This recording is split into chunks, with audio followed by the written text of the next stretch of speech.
This is a very brief lecture that I am doing for characterization. I'm using the PowerPoint, but you can go through that at your leisure. Characterization, as you know, is the process of creating characters in fiction. They're not the author, but they can be based on real people. Just be aware of that. Unless it's creative nonfiction where you are writing a memoir, characters are independent fabrications. And they need to be interesting, well developed, and believable. That is the biggest issue. If you don't have interesting characters, people are not going to want to read whatever you are writing. You can present them directly and indirectly. If you do it directly, you are telling the reader what the character looks like. So he has brown eyes, brown hair, he's wearing a black jacket with blue jeans and a white t-shirt. Well, that's great, but not very interesting.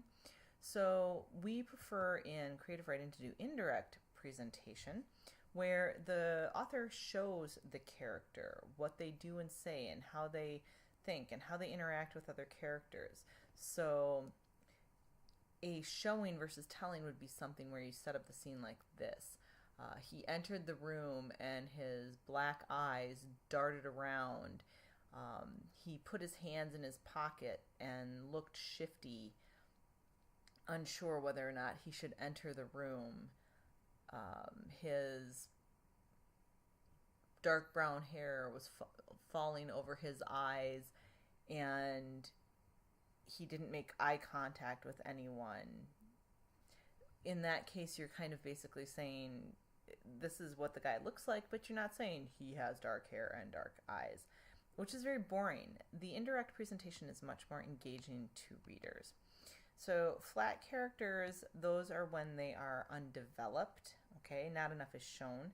And round characters, this is a good blend of showing and telling, because you absolutely can use some telling, but if all you are doing is telling, snore, nobody wants to read the writing, okay?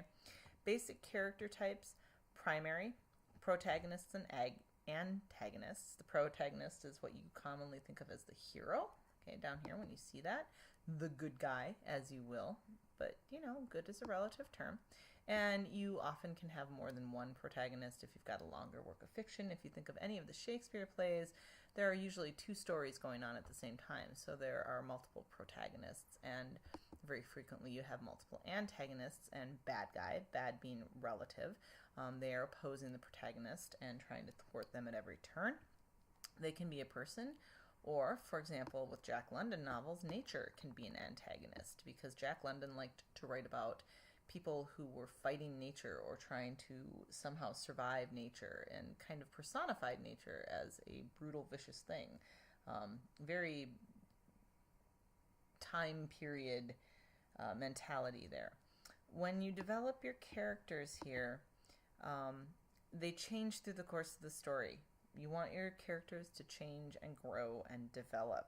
You want them to learn something about themselves or life in general. Coming of age stories are really good examples of that. Again, I just use the Harry Potter series because it's easy. Harry Potter, you see him learn just about prejudice and about the nature of good and bad, and the nature of life as he progresses through the 7-book series. Uninformed characters, these are just the general population. They can be a crowd in a room. They can be a person who just pops in. So, for example, Shakespeare in a play will very often have a servant or a person pop in and out, and they don't play an integral part to the story. When it comes to stereotypes, you absolutely can use a stereotypical character in a story, but they're stock characters, and they're not meant to be really deep because they are just there to fulfill a role. When it comes to the functions of a character, they move the story along. They can be a symbol, they can be representative, they can be historical or biographical reference. Patience, which is basically being read as a psychological study.